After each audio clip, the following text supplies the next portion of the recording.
हाँ, हम सब अपनी पूरी जिंदगी ना एक ऐसे कागज का टुकड़ा कमाने में निकाल देते हैं जिसकी असली कीमत बाजार में शायद रातों रात शून्य हो सकती है। हाँ बिल्कुल, और लोग इसके पीछे भागते रहते हैं। वही तो, सुनने में थोड़ा अजीब लग रहा होगा, है ना?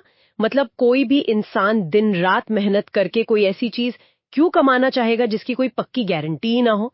पर सच तो यही है कि समाज में रहने वाला हर इंसान उसी कागज के पीछे भाग रहा है। सही कहा। और यहाँ बात किसी बैंक के नोट की नहीं हो रही है, बल्कि उस चीज की हो रही है जिसे हम समाज से मिलने वाली इज्जत कहते हैं। एग्जैक्टली एक ऐसी इज्जत जो हमें तब मिलती है जब हम दूसरों के बनाए नियमों पर चलते हैं।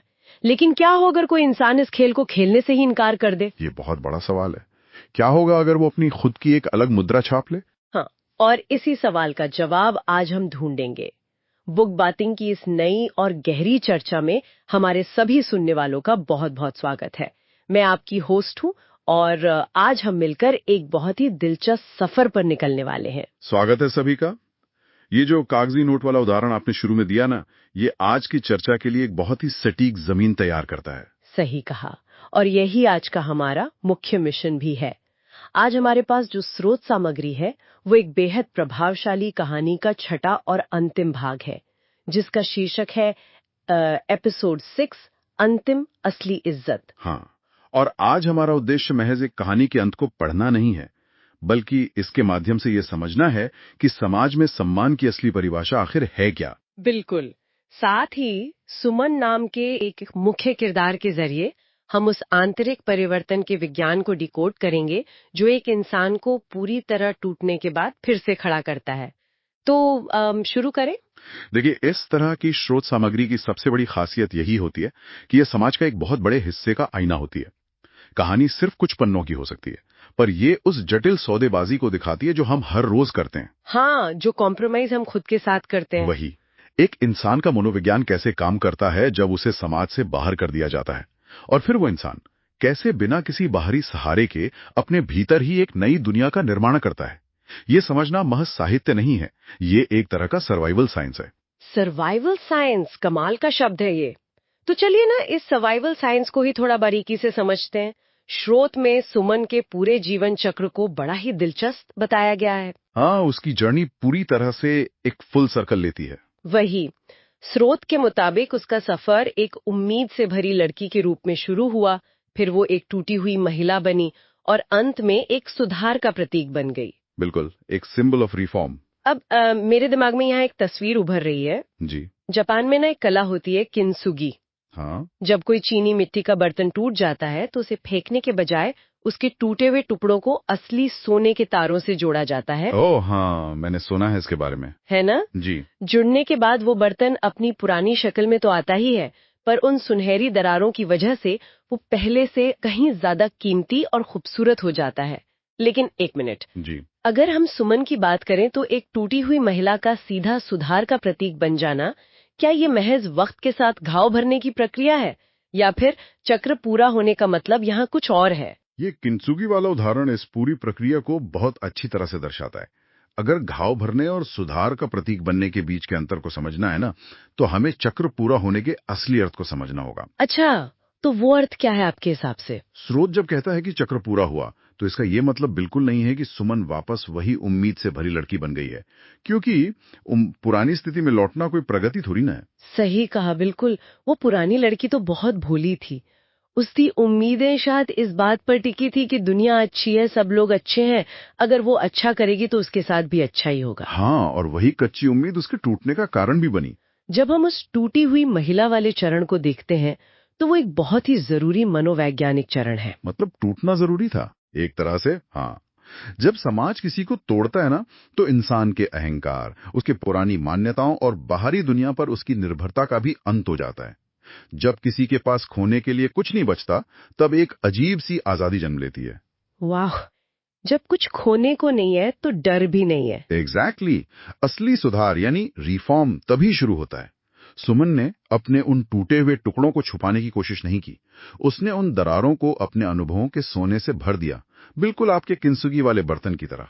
तो अब जो नया बर्तन तैयार हुआ है वो पहले जैसा कमजोर नहीं है, क्योंकि उसको टूटने का डर ही नहीं है, वो पहले ही टूट चुका है। सही पकड़ा आपने। ये एक बहुत ही जबरदस्त नजरिया है। मतलब सुधार का प्रतीक बनने का सीधा सा अर्थ है कि आपने अपनी कमजोरी को, अपने उस टूटने के अनुभव को ही अपना सबसे बड़ा हथियार बना लिया है। अब वो उम्मीद किसी और से नहीं बल्कि खुद से है। ये वो सबसे बड़ा बदलाव है जो सुमन को एक साधारण किरदार से उठाकर एक सुधार का प्रतीक में बदल देता है। वाह! तो यहाँ से हमारी चर्चा उस दिशा में मुड़ती है जो इस पूरी कहानी का और हमारे इस विश्लेषण का सबसे बड़ा आहा मोमेंट है। सुमन के इस पूरे बदलाव के पीछे आखिर कौन सी वैचारिक जीत थी? हाँ, वो टर्निंग पॉइंट क्या था? वही ना, ये समझने के लिए हमें स्रोत के सबसे शक्तिशाली वाक्य पर गौर करना होगा। स्रोत में साफ साफ लिखा है, समाज इज्जत नहीं देता, ये आत्मसम्मान से कमाई जाती है। ये लाइन सच में बहुत गहरी है। सुनने में तो ये पंक्ति बहुत ही प्रेरणादायक लगती है, जैसे किसी मोटिवेशनल पोस्टर पर लिखी हो। लेकिन रुको, यहाँ मुझे थोड़ा पुशबैक देना होगा। हाँ हाँ, बताइए। असल जिंदगी में आखिरकार हम सब एक समाज में ही तो रहते हैं। इज्जत असल में एक सोशल करेंसी यानी सामाजिक मुद्रा ही तो है। अगर मैं कमरे में अकेले बैठकर ये सोचती रहूं कि मैं बहुत महान हूँ, मेरा बहुत आत्मसम्मान है, अच्छा, लेकिन जैसे ही मैं घर से बाहर कदम रखूं और समाज मुझे सिरे से नकार दे, तो उस अकेले कमरे में कमाए गए आत्मसम्मान का व्यवहारिक जीवन में क्या मूल्य रह जाता है? अगर नोट बाजार में चल ही नहीं रहा तो उसे छापने का फायदा ही क्या? ये एक बहुत ही तार्किक उलझन है और जो सामाजिक मुद्रा वाला तर्क आपने दिया वो अपनी जगह बहुत मजबूत लगता है। पर देखिए, स्रोत जिस गहराई में बात कर रहा है वो इसी सामाजिक मुद्रा के खोखलेपन को उजागर करता है। कैसे? थोड़ा समझाइए इसको। चलिए, इसे उसी कागजी नोट के उदाहरण से समझते हैं जो आपने शुरू में दिया था। समाज जिस इज्जत की बात करता है वो हमेशा शर्तों के अधीन होती है, कंडीशनल होती है। हाँ, टर्म्स एंड कंडीशंस अप्लाई। बिल्कुल। समाज कहता है कि अगर आप हमारे बनाए हुए मापदंडों पर खरे उतरेंगे, अगर आप हमारे तय किए हुए दायरों में रहेंगे, तभी हम आपको ये इज्जत नाम की करेंसी देंगे। ओह! और जैसे ही हम उस दायरे से एक कदम भी बाहर निकलते हैं, वो पूरी की पूरी करेंसी एक झटके में अमान्य हो जाती है। एकदम सही। बिल्कुल वैसे ही जैसे आज के दौर में सोशल मीडिया पर पल भर में किसी को भी कैंसिल कर दिया जाता है या किसी फैमिली व्हाट्सएप ग्रुप से बाहर निकाल दिया जाता ये है। तुलना आज के समय के हिसाब से बहुत सटीक है। समाज की दी हुई इज्जत एक ऐसी करेंसी है जो भारी मुद्रास्फीति यानी इन्फ्लेशन और विमुद्रीकरण यानी डिमोनेटाइजेशन के खतरे में रहती है। कभी भी नोटबंदी हो सकती है उसकी। कमाल का पॉइंट है। तो सुमन ने क्या किया? सुमन ने ये समझ लिया था कि जब तक वो उस बाहरी मान्यता का इंतजार कर रही थी, जब तक वो समाज से उस इज्जत के नोट की भीख मांग रही थी, तब तक वो कमजोर थी, क्योंकि उसकी अपनी कीमत इस बात पर निर्भर कर रही थी कि सामने वालों से किस भाव में तौलता है। और सामने वाले का भाव तो उसके अपने मूड और अपने फायदे के हिसाब से बदलता रहता है ना? बस यही बात है। स्रोत जिस असली इज्जत की वकालत कर रहा है वो बाहरी इज्जत का मोह छोड़ने के बारे में है। ये आत्मसम्मान एक इंट्रिंसिक वैल्यू है, जैसे असली सोना। असली सोना? थोड़ा और बताइए। देखिए, सोने की कीमत इसलिए नहीं है कि किसी सरकार ने उस पर मोहर लगाई है। सोने की कीमत उसके अपने भौतिक गुणों के कारण होती है। जब एक इंसान अपना आत्मसम्मान, अपना सेल्फ वर्थ पहचान लेता है, तो उसे बाजार में अपनी कीमत साबित करने की बेचैनी नहीं रहती। ये हुई ना बात। सुमन को अब इस बात से कोई फर्क नहीं पड़ता था कि समाज उसके बारे में क्या सोचता है, क्योंकि उसने खुद को अपनी ही नजरों में ऊंचा कर लिया था। बिल्कुल, और यही सच्ची आजादी है। ये बहुत ही गहरी बात है। जब इंसान खुद को स्वीकार कर लेता है तो बाहरी दुनिया की अस्वीकृति का शोर, जो नॉइज है, वो एकदम शांत हो जाता है। लेकिन यहाँ एक और पेंच है मेरी नजर में। कैसा पेंच? इंसान खुद को तो स्वीकार कर सकता है, पर उस अतीत का क्या जो समाज कभी भूलने नहीं देता? स्रोत का अगला हिस्सा मुझे बहुत दिलचस्प लगा, जहाँ लिखा है उसका अतीत मिटा नहीं, लेकिन अब वो उसे नियंत्रित नहीं करता था। हाँ, the past doesn't control her anymore. वही, अब मैं इसे एक परछाई की तरह देखती हूँ। जब आप धूप में चलते हैं तो परछाई हमेशा आपके साथ चलती है, वो कभी गायब नहीं होती। पर परछाई ये तय नहीं करती कि मैं किस दिशा में मुड़ूंगी, वो महज एक उपस्थिति है। पर फिर भी क्या यह स्वीकार करना कि अतीत कभी गायब नहीं हो सकता एक तरह की हार या समझौता नहीं है? मतलब क्या हर रोज उस परछाई को देखना इंसान को बार बार उस दर्द की याद नहीं दिलाता? क्या यही सच्ची आजादी है? ये एक बहुत ही यथार्थवादी और मनोवैज्ञानिक रूप से परिपक्व स्थिति है। देखिए, फिल्मों या पुरानी कहानियों में अक्सर हमें ये फैंटेसी दिखाई जाती है कि एक चमत्कार हुआ और इंसान का सारा अतीत धुल गया, सब कुछ रीसेट हो गया। हाँ, जैसे कोई मैजिक वॉन्ड घुमा दी हो। पर असल जिंदगी में कोई डिलीट बटन नहीं होता ना।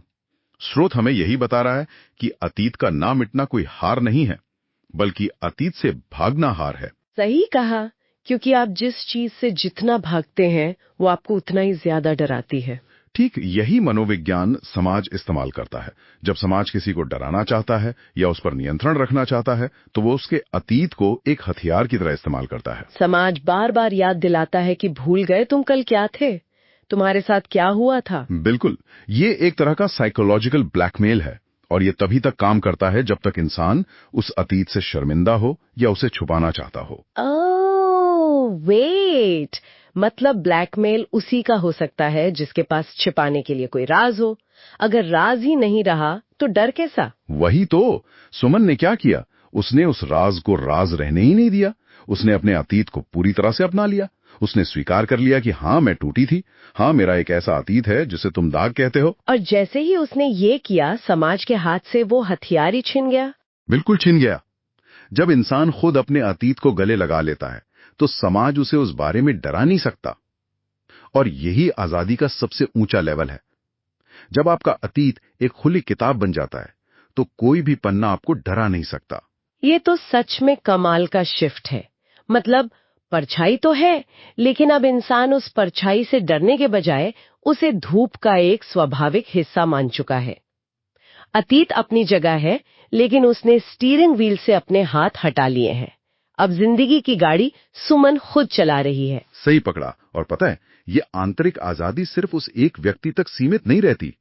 जब कोई व्यक्ति इस तरह का आत्मसम्मान हासिल कर लेता है, तो उसका असर बाहर भी दिखाई देने लगता है। जो कि हमें कहानी के सबसे बड़े और अंतिम हिस्से की ओर ले जाता है। स्रोत के अंतिम वाक्यों में ये साफ साफ बताया गया है कि सुमन के इस बदलाव ने ना पूरी व्यवस्था को चुनौती डाली। जिस समाज ने उसे बाहर निकाल फेंका था, उसी समाज में एक नई सोच का जन्म हुआ। एक नई वेव आई। हाँ, अब देखिए, इसे अगर मैं एक पानी से भरे बड़े से ग्लास और उसमें गिरने वाली रंग की एक छोटी सी बूंद के रूप में देखूं, तो हाँ, एक बूंद पूरे पानी का रंग बदल सकती है। लेकिन फिर से कागज पर यह पढ़ना बहुत अच्छा लगता है। पर आपको रियलिटी पर डाउट है? हाँ, थोड़ा सा। क्या सचमुच एक अकेले इंसान के अपने कमरे में आत्मसम्मान हासिल कर लेने से पूरे समाज का या एक पूरी व्यवस्था का ढांचा हिल सकता है? क्या एक बूंद में वाकई इतनी ताकत होती है? इस सवाल का जवाब समझने के लिए ना, हमें ये देखना होगा कि कोई भी सामाजिक व्यवस्था या सिस्टम काम कैसे करता है। किसी भी सिस्टम की सबसे बड़ी ताकत उसके नियम नहीं होते। तो फिर क्या होता है? उन नियमों के टूटने पर मिलने वाली सजा का डर होता है। सिस्टम एक तरह से ब्लफ कर रहा होता है। अच्छा, मतलब एक तरह का भ्रम बनाए रखता है कि अगर तुमने हमारा साथ छोड़ा तो तुम खत्म हो जाओगे, सरवाइव नहीं कर पाओगे। हाँ, जब समाज किसी को रिजेक्ट करता है, तो समाज की ये पहले से तय उम्मीद होती है कि वो इंसान बिना उनकी इज्जत के टूट जाएगा, बिखर जाएगा, डिप्रेशन में चला जाएगा। और जब ऐसा होता है, तो समाज खुद की पीठ थपथपाता है कि देखा, हमारे नियमों के बिना इसका क्या हशर हुआ, इसलिए हमारे नियम सही है। एग्जैक्टली। पूरे सिस्टम का अहंकार इसी बात पर टिका होता है कि वे जिसे चाहें इज्जत दे सकते हैं और जिसे चाहें मिट्टी में मिला सकते हैं। लेकिन सुमन ने तो इस पूरी स्क्रिप्ट को ही पलट दिया ना, वो मिट्टी में मिली ही नहीं। और यही सिस्टम के लिए सबसे बड़ा खतरा बन गया। सुमन ने कोई तलवार नहीं उठाई, कोई बड़ा आंदोलन नहीं किया। उसने सिर्फ समाज की उस उम्मीद को पूरा करने से इनकार कर दिया। उसने दिखा दिया कि तुम्हारा डर नकली है। हाँ, जब समाज ने उसे अस्वीकार किया, तो वो टूटने के बजाय और मजबूती से पूरे आत्मसम्मान के साथ खड़ी रही। जब समाज के बाकी लोग जो उस डर के कारण सिस्टम के नियम मान रहे थे, सुमन को देखते हैं, तो उनका भ्रम टूट जाता है। उन्हें एहसास होता है कि समाज के बाहर निकाले जाने पर भी इंसान जिंदा रह सकता है, और वो भी पूरी शान से। और यही वो नई सोच है। समाज का जो जादूगर पर्दे के पीछे से डरा रहा था ना, सुमन के अस्तित्व ने उस पर्दे को गिरा दिया। जब डर खत्म हो जाता है, तो व्यवस्था अपनी सत्ता खो देती है। इसलिए हाँ, वो एक बूंद पानी का रंग बदल देती है, क्योंकि वो बाकियों को ये दिखा देती है कि ये पानी कोई समंदर नहीं है जिसे पार ना किया जा सके। वाह, ये सच में रोंगटे खड़े कर देने वाला विचार है। एक व्यक्ति का मौन विद्रोह, महज उसका अपने पूरे सम्मान के साथ जीना ही पूरे समाज के खोखले नियमों के लिए एक चुनौती बन जाता है। बिल्कुल। सुमन की कहानी सिर्फ एक महिला के घाव भरने की कहानी नहीं है, बल्कि ये एक ब्लूप्रिंट है ये समझने का कि असली ताकत बाहर से नहीं आती, वो भीतर ही मौजूद होती है। स्रोत सामग्री के ये चंद वाक्य अपने आप में मानव मनोविज्ञान का एक पूरा ग्रंथ समेटे हुए हैं और हमें सिखाते हैं कि कैसे एक टूटी हुई चीज अपने टुकड़ों को सोने से जोड़कर समाज की आंखों में आंखें डाल सकती है। ये एक बहुत ही सशक्त निष्कर्ष है। सही कहा। इस स्रोत ने हमें ये सोचने पर मजबूर किया है कि हमारे अपने जीवन में ऐसे कौन से सामाजिक कागजी नोट हैं जिनके पीछे हम अंधी दौड़ लगा रहे हैं, और क्या उन नोटों को छोड़कर हम अपने भीतर के सोने को पहचानने की हिम्मत कर सकते हैं या नहीं। और इसी गहरे विचार के साथ आज की ये चर्चा अपने अंतिम पड़ाव पर पहुंचती है, लेकिन जाने से पहले स्रोत की इस पूरी कहानी को ध्यान में रखते हुए सुनने वालों के लिए एक बहुत ही विचारणीय और थोड़ा उकसाने वाला सवाल छोड़ना जरूरी है। जरूर। वो क्या है? सवाल कुछ इस तरह है, हम अक्सर समाज द्वारा किए गए अस्वीकार यानी रिजेक्शन को जिंदगी का सबसे बड़ा अभिशाप मानते हैं। लेकिन क्या ये संभव है कि समाज का वो रिजेक्शन कोई सजा ना होकर हमारी अपनी असली कीमत पहचानने और एक नई सोच को जन्म देने के लिए सबसे जरूरी उत्प्रेरक यानी कैटलिस्ट हो? बहुत ही वैलिड सवाल है। क्या ये मुमकिन है कि जब तक हमें बाहर नहीं निहाला जाता तब तक हम अपने भीतर झांकने की कभी कोशिश ही नहीं करते? शायद अगली बार जब किसी पुरानी टूटी हुई चीज का सामना हो या जीवन में कोई बड़ा रिजेक्शन मिले तो उसे अंत मानने के बजाय किंसुगी के उस सोने के बारे में सोचना चाहिए जो एक नई और मजबूत शुरुआत का इंतजार कर रहा है। सही बात है। ये सोच बदलने वाली बात है। बुक बातें की इस विस्तृत और गहन चर्चा का हिस्सा बनने के लिए और अपना कीमती समय देने के लिए सभी सुनने वालों का तहे दिल से बहुत बहुत धन्यवाद। धन्यवाद सभी का। हमारी उम्मीद है कि स्रोत सामग्री का ये विश्लेषण और ये नजरिया कुछ नए विचार जगाने में सफल रहा होगा। अगर इस चर्चा ने किसी भी रूप में आपको सोचने पर मजबूर किया है तो कृपया इस वीडियो को या इस एपिसोड को लाइक जरूर करें। अपने विचार और इस आखिरी सवाल के जवाब कमेंट सेक्शन में साझा करें और इसे उन लोगों के साथ शेयर करें जिन्हें शायद इस नई सोच की जरूरत हो। और चैनल को सब्सक्राइब करना बिल्कुल ना भूलें। बिल्कुल। ऐसे ही बेहतरीन विचार उत्तेजक और ज्ञानवर्धक कंटेंट के लिए बुक बातें के साथ ट्यून इन करें।